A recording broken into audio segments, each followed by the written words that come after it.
For most of his life, Willie Nelson carried a secret that gnawed at him. It wasn't about money, fame, or the endless rumors that swirled around him. It was about a friend he admired more than words could express. And when Kris Kristofferson passed away in 2024, Willie finally admitted the truth. Kris wasn't only a fellow highwayman or a close companion, he was the man who kept Willie going through his darkest hours. But Willie's voice trembled when he revealed it, because he never told Kris while he was alive. Willie's story begins far from the glitter of Nashville or the bright lights of Hollywood. He was born on April 29, 1933, in Abbott, Texas, a farming town so small it barely held 300 people. The United States was deep in the Great Depression. Families lost jobs, homes, and hope. And before Willie could even walk, his world fell apart. At just 6 months old, his mother left, never to return. Not long after, his father walked away too. Willie and his sister Bobby were left in the care of their grandparents, Nancy, who gave piano lessons, and Alfred, a blacksmith. They had almost nothing. Winters were so bitter that the family glued newspapers to the walls just to keep the wind out. By the time he was 7, Willie was working the cotton fields after school, sweating under the Texas sun to buy food. That same year, 1940, he came down with pneumonia, a disease that killed countless children at the time. He nearly didn't survive. The illness toughened him, though, teaching him early that life was a fight. But hardship wasn't the only thing shaping him. At 6 years old, his grandfather gave him a battered guitar. The boy clung to it like a lifeline. By age 7, he was already writing gospel songs. At 10, he was playing in bars, earning more than many grown men made in the fields. Then tragedy struck again.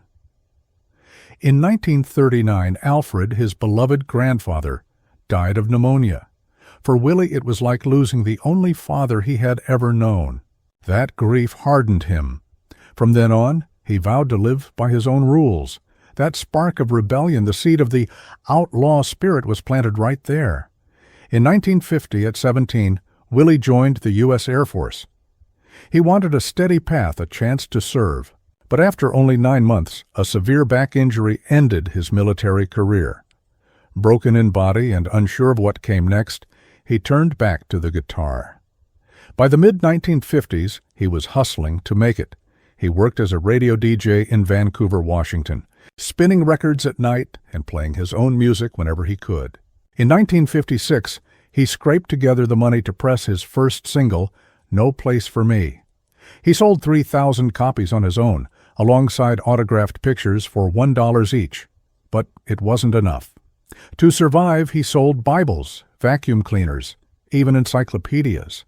He was broke, desperate, and learning the hard edges of life. In 1959, disaster hit again. Willie, behind on rent and out of money, sold a song he wrote, Family Bible. For just $50, it became a massive hit for someone else. Not long after, he sold another, Nightlife, for $150. That one went on to earn millions. He learned a painful but priceless lesson: always own your songs. By 1960, he was in Nashville, nearly 30 years old, broke, and sleeping in his car. One cold night, overwhelmed by despair, he laid down in the snow, ready to let go. A friend found him just in time. Soon after, fate intervened. Songwriter Harlan Howard introduced him to Pamper Music. They gave him a contract that paid $50 a week. That paycheck saved his life. In 1961, Willie wrote Crazy for Patsy Cline. The song became one of the most iconic hits in country music history. But Willie made little money from it. The record labels and publishers took the lion's share. His bitterness toward Nashville's machine grew. By the early 1970s, he'd had enough. He walked away from polished Nashville studios and returned to Texas. In Austin, he found something new, a strange, beautiful mix of cowboys and hippies, long hairs and outlaws. He fit right in.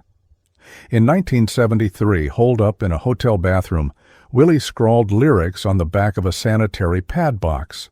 The result was Shotgun Willie, the album that launched Outlaw country. 2 years later came Red-Headed Stranger. Recorded for just $4,000, the label begged him to redo it. It was too raw, too unpolished. Willie refused. The record went multi-platinum, and Blue Eyes Crying in the Rain won him his first Grammy. He had proved that honesty and grit could outshine perfection. By 1985, Willie, Waylon Jennings, Johnny Cash, and Kris Kristofferson joined forces to form the Highwaymen. Their first album went platinum. On stage, they were larger than life. 4 legends sharing one microphone, 4 rebels rewriting the rules. But behind the applause, Willie's life was far from easy. He fought off the IRS, faced arrests for marijuana, and endured the unbearable pain of losing his son Billy to suicide in 1991. Through all the chaos, one constant remained, the brotherhood he shared with Kris Kristofferson. Willie and Kris first crossed paths in the late 1960s, both outsiders trying to break into Nashville. Willie instantly recognized Kris's brilliance. He often said Kris gave him courage to break the rules, to stand firm against Nashville's formulas, to write songs that spoke raw truth. In 1971, Willie recorded Me and Bobby McGee, one of Kris's songs. Later, he released an entire album dedicated to Kristofferson's work. It was more than admiration, it was kinship. In 1984, the two starred together in the movie Songwriter. They played thinly disguised versions of themselves battling a crooked music industry. Much of the dialogue wasn't scripted. They improvised, often while passing a joint between them. On screen, it was entertainment. Off screen, it was therapy. Together with Cash and Jennings, they also launched Farm Aid in 1985, raising millions for struggling farmers. Willie and Kris didn't always see eye to eye politically, but their respect for each other ran too deep to let disagreements drive them apart. Then came 2009. Kris's health began to falter. His memory slipped. At times, he couldn't remember his own lyrics. Doctors feared dementia or brain damage from boxing. For years, he faded from the stage. In 2016, they finally discovered the truth: Lyme disease. Treatment helped, but the toll had already been heavy. Through it all, Willie never abandoned him. He visited Kris in Hawaii, stood by him when the lights dimmed, and reminded him that friendship outlasts fame. On September 28, 2024, Kris Kristofferson passed away. For Willie, it was crushing. He had already buried Waylon in 2002 and Johnny Cash in 2003. Now, he was the last Highwayman standing. Weeks later, in a quiet interview, Willie finally admitted what he had kept locked inside for decades. He said Kris's songs had saved him. In his loneliest nights, when despair felt endless, he leaned on songs like Sunday Morning Coming Down, For the Good Times, and Help Me Make It Through the Night. Those weren't just lyrics, they were lifelines.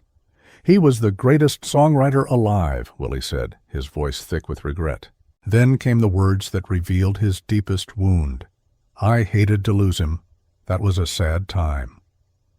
After more than 6 decades of music, fame, and survival, Willie Nelson still carried the weight of words unsaid.